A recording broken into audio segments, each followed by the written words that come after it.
ਵਾਹਿਗੁਰੂ ਜੀ ਕਾ ਖਾਲਸਾ ਸ਼੍ਰੀ ਵਾਹਿਗੁਰੂ ਜੀ ਕੀ ਫਤਿਹ। ਧੰਨ ਧੰਨ ਸੰਤ ਬਾਬਾ ਹਰਨਾਮ ਸਿੰਘ ਜੀ ਰਾਮਪੁਰ ਖੇੜੇ ਵਾਲੇ। ਜੋ ਜੀਵ ਚੰਗੇ ਮੰਦੇ ਕਰਮ ਕਰਦਾ ਹੈ ਉਹ ਜਨਮ ਜਨਮਾਂ ਤੱਕ ਉਹਦਾ ਪਿੱਛਾ ਨਹੀਂ ਛੱਡਦੇ। ਇਸ ਕਰਕੇ ਕਰਮ ਚੰਗੇ ਕਰਨੇ ਚਾਹੀਦੇ ਹੈ। ਮਾੜੇ ਕਰਮ ਕਰਨ ਲੱਗਿਆਂ ਮਨ ਨੂੰ ਜ਼ਰੂਰ ਸੰਕੋਚ ਲੈਣਾ ਚਾਹੀਦਾ ਹੈ। ਇੱਕ ਵਾਰ ਭਾਈ ਦਇਆ ਸਿੰਘ ਨੇ ਦੱਸਿਆ ਕਿ ਇੱਕ ਦਿਨ ਮੈਂ ਬਾਬਾ ਜੀ ਪਾਸ ਗਿਆ। ਉਹਨਾਂ ਪਾਸ 2-3 ਜਗਿਆਸੂ ਵੀ ਬੈਠੇ ਬਚਨ ਵਿਲਾਸ ਕਰ ਰਹੇ ਸਨ। ਬਾਬਾ ਜੀ ਨੇ ਜੋ ਗੁਰੂ ਮਹਾਰਾਜ ਜੀ ਦਾ ਉਪਦੇਸ਼ ਦ੍ਰਿੜ ਕਰਵਾਉਣ ਦੀ ਡਿਊਟੀ ਉਹਨਾਂ ਦੀ ਸੀ, ਉਸ ਨੂੰ ਪੂਰਾ ਕਰਦੇ ਹੋਏ ਪ੍ਰੇਮੀਆਂ ਨੂੰ ਪ੍ਰੇਰਣਾ ਦਿੱਤੀ ਕਿ ਮਨੁੱਖ ਨੂੰ ਹਮੇਸ਼ਾ ਮਾੜੇ ਕਰਮਾਂ ਤੋਂ ਬਚਣਾ ਚਾਹੀਦਾ ਹੈ। ਗੁਰਬਾਣੀ ਨੂੰ ਵਿਚਾਰ ਨਾਲ ਪੜ੍ਹ ਕੇ ਗੁਰਬਾਣੀ ਜਿਨ੍ਹਾਂ ਮਾੜੇ ਕਰਮਾਂ ਤੋਂ ਸਾਨੂੰ ਵਰਜਦੀ ਹੈ ਉਹਨਾਂ ਦਾ ਤਿਆਗ ਕਰਨਾ ਚਾਹੀਦਾ ਹੈ। ਜਿਹੜੇ ਚੰਗੇ ਕਰਮ ਕਰਨ ਲਈ ਗੁਰਬਾਣੀ ਸਾਨੂੰ ਪ੍ਰੇਰਦੀ ਹੈ ਉਹ ਕਰਨੇ ਚਾਹੀਦੇ ਹਨ। ਗੁਰਬਾਣੀ ਵਿੱਚੋਂ ਸਾਨੂੰ ਨਿਤ ਨਵੀਂ ਅਗਵਾਈ ਮਿਲਦੀ ਹੈ। ਇਸੇ ਲਈ ਸਤਿਗੁਰੂ ਜੀ ਨੇ ਸਾਨੂੰ ਹੁਕਮ ਕੀਤਾ ਹੈ ਕਿ ਸਾਡਾ ਸਿੱਖ ਹਰ ਰੋਜ਼ 7 ਬਾਣੀਆਂ ਦਾ ਨਿਤਨੇਮ ਕਰੇ। ਗੁਰਬਾਣੀ ਦੇ ਪਾਠ ਵਿੱਚੋਂ ਜੀਵਨ ਸੇਧ ਮਿਲਦੀ ਹੈ। ਭਾਈ ਦਇਆ ਸਿੰਘ ਜੀ ਨੇ ਦੱਸਿਆ ਕਿ ਜਦੋਂ ਬਾਬਾ ਜੀ ਮੁੜ ਕੇ ਬਾਣੀ ਪੜ੍ਹਨ ਲਈ ਜ਼ੋਰ ਦੇ ਰਹੇ ਸਨ ਤਾਂ ਮੈਥੋਂ ਰਿਹਾ ਨਾ ਗਿਆ। ਮੈਂ ਆਪਣੀ ਸਮਝ ਅਨੁਸਾਰ ਬਾਬਾ ਜੀ ਨੂੰ ਕਿਹਾ ਕਿ ਤੁਸੀਂ ਮੁੜ ਕੇ ਬਾਣੀ ਦਾ ਪਾਠ ਕਰਨ ਲਈ ਕਹੀ ਜਾਂਦੇ ਹੋ। ਬਾਣੀ ਪੜ੍ਹਨ ਵਾਲੇ ਵੀ ਕਿਹੜਾ ਸਾਰੇ ਸੁਖੀ ਹਨ? ਉਹਨਾਂ ਨੂੰ ਵੀ ਕਈਆਂ ਨੂੰ ਲੱਕ ਘਸੀਟ ਕੇ ਤੁਰਨਾ ਪੈ ਰਿਹਾ ਹੈ।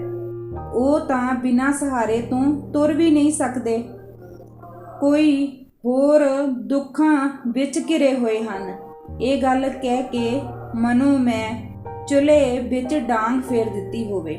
ਉਹ 2-3 ਸਰੋਤੇ ਜੋ ਬਾਬਾ ਜੀ ਦੇ ਬਚਨ ਬੜੇ ਗੌਰ ਨਾਲ ਸੁਣ ਰਹੇ ਸਨ ਚੁੱਪ ਕਰ ਗਏ ਤੇ ਮੇਰੇ ਵੱਲ ਵੇਖਣ ਲੱਗ ਪਏ ਕਿ ਇਸ ਜੱਟ ਨੇ ਢਿੱਡ ਵਿੱਚ ਕਾਨਾ ਫਸਾ ਦਿੱਤਾ ਹੈ, ਕਿ ਇਸ ਨੂੰ ਕੀ ਤਕਲੀਫ ਹੋ ਰਹੀ ਸੀ।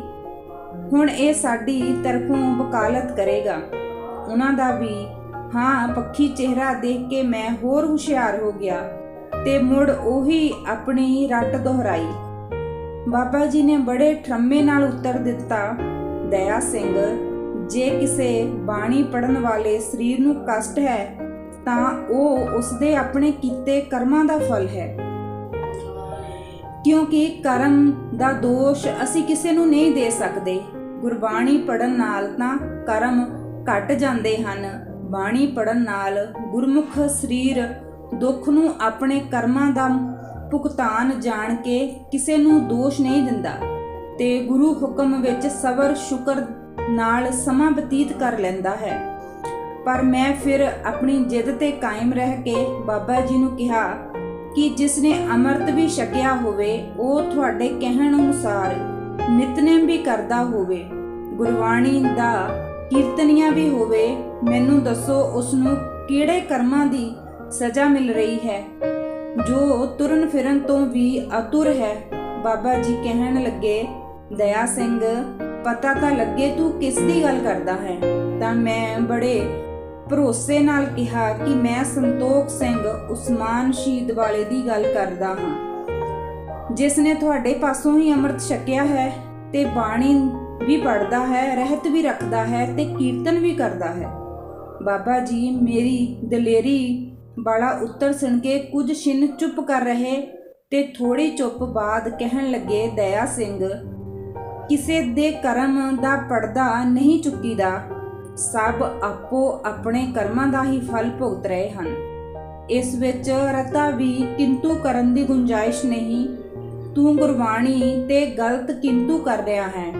ਕੀ ਤੂੰ ਉਸ ਦੇ ਪਿਛਲੇ ਕਰਮ ਬਾਰੇ ਦੱਸ ਸਕਦਾ ਹੈ ਕਿ ਉਸ ਨੇ ਕੋਈ ਐਸਾ ਕਰਮ ਨਹੀਂ ਕੀਤਾ ਜਿਸ ਦੀ ਉਹ ਸਜ਼ਾ ਭੁਗਤ ਰਿਹਾ ਹੈ? ਮੈਂ ਉੱਤਰ ਦਿੱਤਾ ਕਿ ਮੈਨੂੰ ਤਾਂ ਨਹੀਂ ਪਤਾ, ਤੁਸੀਂ ਆਪ ਹੀ ਦੱਸ ਦੇਵੋ ਕਿ ਉਸ ਦੇ ਪਿਛਲੇ ਜਨਮ ਵਿੱਚ ਕਿਹੜਾ ਐਸਾ ਮਾੜਾ ਕਰਮ ਕੀਤਾ ਹੈ ਜਿਸ ਦਾ ਭੁਗਤਾਨ ਉਸ ਨੂੰ ਕਰਨਾ ਪੈ ਰਿਹਾ ਹੈ। ਬਾਬਾ ਜੀ ਕਹਿਣ ਲੱਗੇ, ਕਿ ਦੱਸਣ ਦੀ ਲੋੜ ਨਹੀਂ ਸੀ, ਪਰ ਇਹ ਜੋ ਪ੍ਰੇਮੀ ਬੈਠੇ ਹਨ ਉਹਨਾਂ ਦਾ ਗੁਰਬਾਣੀ ਤੇ ਥੋੜਾ ਬਹੁਤਾ ਭਰੋਸਾ ਹੈ।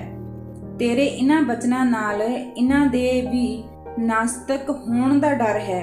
ਜੇ ਤੂੰ ਇਕੱਲਾ ਗੱਲ ਕਰਦਾ ਸ਼ਾਇਦ ਫਿਰ ਮੈਂ ਇਸ ਗੱਲ ਨੂੰ ਸਪਸ਼ਟ ਕਰਨ ਦੀ ਲੋੜ ਨਾ ਸਮਝਦਾ। ਆਪ ਜੀ ਦਾ ਚਿਹਰਾ ਬੜੇ ਜਲਾਲ ਵਿੱਚ ਸੀ। ਬਾਬਾ ਜੀ ਕਹਿਣ ਲੱਗੇ, ਸੁਣ ਦਇਆ ਸਿੰਘ, ਸੰਤੋਖ ਸਿੰਘ ਆਪਣੇ ਹੀ ਪਿਛਲੇ ਜਨਮ ਵਿੱਚ ਕੀਤੇ ਹੋਏ ਕਰਮ ਦਾ ਫਲ ਭੁਗਤ ਰਿਹਾ ਹੈ। ਪਿਛਲੇ ਜਨਮ ਵਿੱਚ ਵੀ ਇਸ ਨੂੰ ਮਨੁੱਖ ਦੇਹ ਪ੍ਰਾਪਤ ਹੋਈ ਸੀ। ਗੁਰੂ ਜੀ ਦਾ ਡਰ ਭੈ ਤਾਂ ਸੀ, ਪਰ ਇਹ ਕ੍ਰੋਧੀ ਬਹੁਤ ਸੀ। ਇੱਕ ਦਿਨ ਇਹ ਬਾਹਰੋਂ ਕੰਮ ਕਾਰ ਕਰਕੇ ਥੱਕ ਟੁੱਟ ਕੇ ਆਇਆ।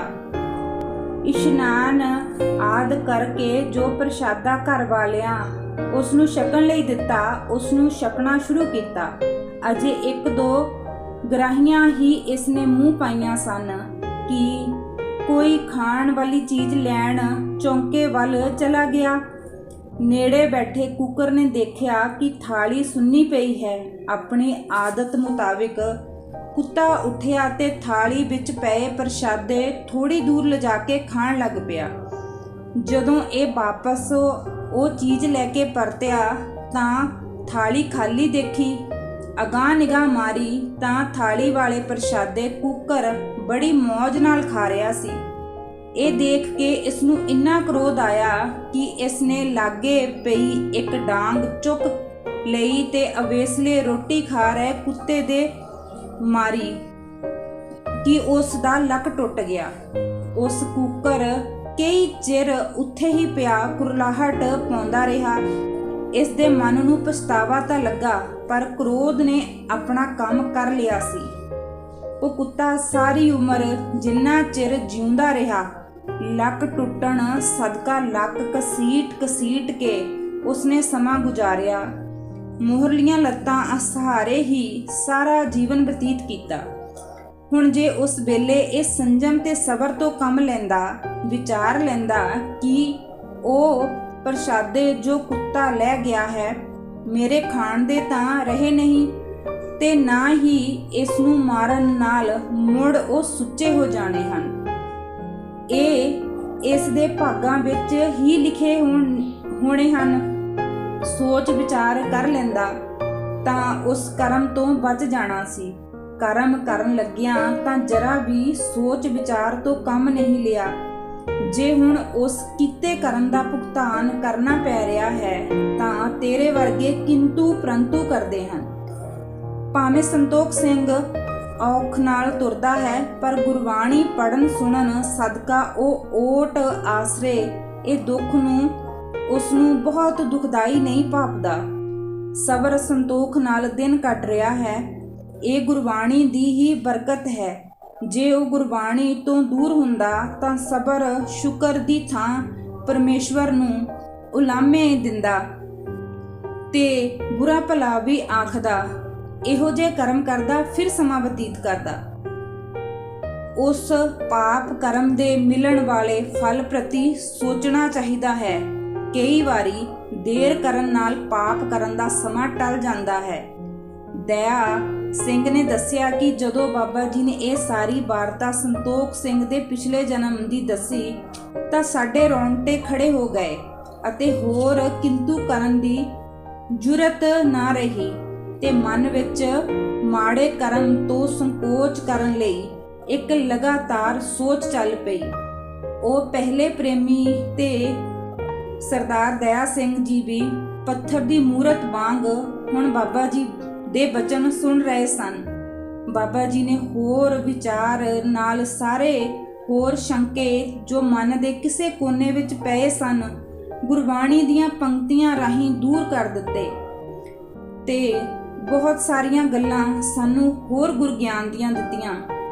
ਤੇ ਗੁਰੂ ਨਾਨਕ ਦੇਵ ਜੀ ਵੀ ਲਿਖਦੇ ਹਨ ਕਿ ਜਿਹੋ ਜਿਹਾ ਮਨੁੱਖ ਇਸ ਸਰੀਰ ਨਾਲ ਬੀਜਦਾ ਹੈ ਉਹੋ ਜਿਹਾ ਹੀ ਫਲ ਉਸ ਜੀਵ ਨੂੰ ਪ੍ਰਾਪਤ ਹੁੰਦਾ ਹੈ। ਇਸ ਸਰੀਰ ਰੂਪੀ ਖੇਤ ਵਿੱਚ ਤੁਸੀਂ ਜਿਹੋ ਜਿਹਾ ਕਰਮ ਕਰੋਗੇ ਉਸ ਦਾ ਫਲ ਵੀ ਉਸੇ ਅਨੁਸਾਰ ਭੁਗਤਣਾ ਪਵੇਗਾ।